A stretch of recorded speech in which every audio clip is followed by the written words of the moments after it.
브라운 성형외과 봉다리 이지원 원장입니다. 만나서 반가워요. 오늘은 코 수술에 사용되는 재료들이 엄청나게 많다고 알려져 있는데 이 재료에 대해서 한번 정리를 하고 각각의 장단점을 한번 설명을 드리려고 이렇게 자리를 만들었습니다.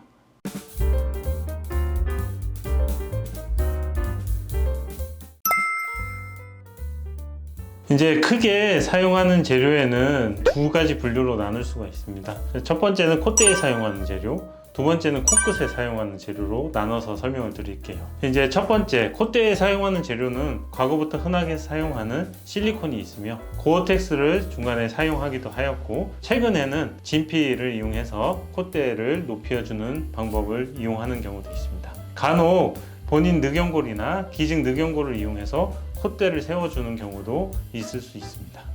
다음으로 코끝에 사용하는 재료에 대해서 설명을 드리면, 과거부터 사용하는 재료로는 비중격, 귀연골, 늑연골, 그 외에 이제 인공뼈나 우리가 메쉬 같은 인공 물질을 사용해서 코끝을 높이는 경우도 있습니다. 이제 콧대에 최근에 가장 많이 쓰이는 재료는 단연코 실리콘과 기증 진피를 많이 사용하게 됩니다.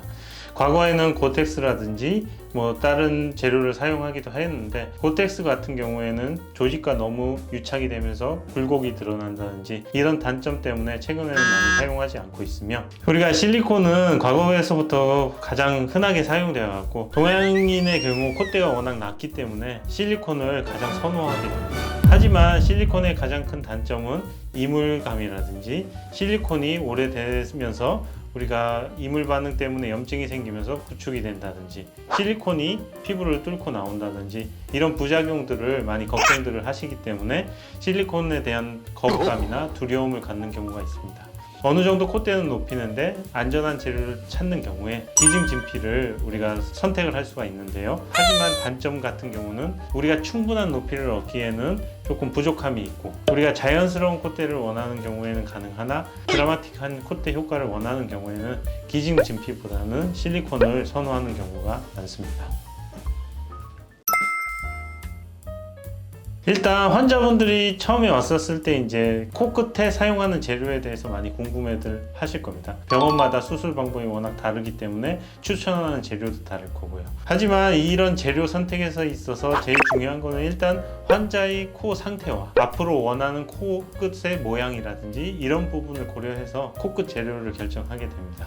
처음에도 말했듯이 코끝에 사용하는 재료에는 여러 가지가 있는데, 우리가 과거부터 흔하게 사용해왔던 것은 비중격과 귀연골이 있습니다. 보통 병원에서 이 두 가지를 가장 많이 추천할 텐데요. 각각의 장단점들이 있습니다. 비중격은 우리가 코 안에 있는 부분의 연골을 이용해서 지지대를 세워주기 때문에 연골의 특성상 딱딱하고 고정이 잘 되기 때문에 높이를 높이기에는 비중격이 조금 더 선호되는 스타일입니다. 하지만 우리가 비중격이 충분한 양이 없다든지 비중격 망곡증으로 이전에 수술을 했다든지 아니면 양악으로 인해서 비중격 자체가 손상되었던 경우 비중격을 사용할 수 없기 때문에 대체적으로 쓸 수 있는 재료를 찾게 됩니다. 그런 경우에는 우리가 흔하게 귀연골을 생각해 볼 수가 있는데요. 귀연골은 본인 연골을 채취한다는 장점은 있지만 우리가 가장 큰 단점은 연골 자체가 말랑말랑하기 때문에 피부가 되게 질기거나 코끝을 상당히 많이 높이기 원하시는 분들 같은 경우에는 귀연골로만은 충분히 원하는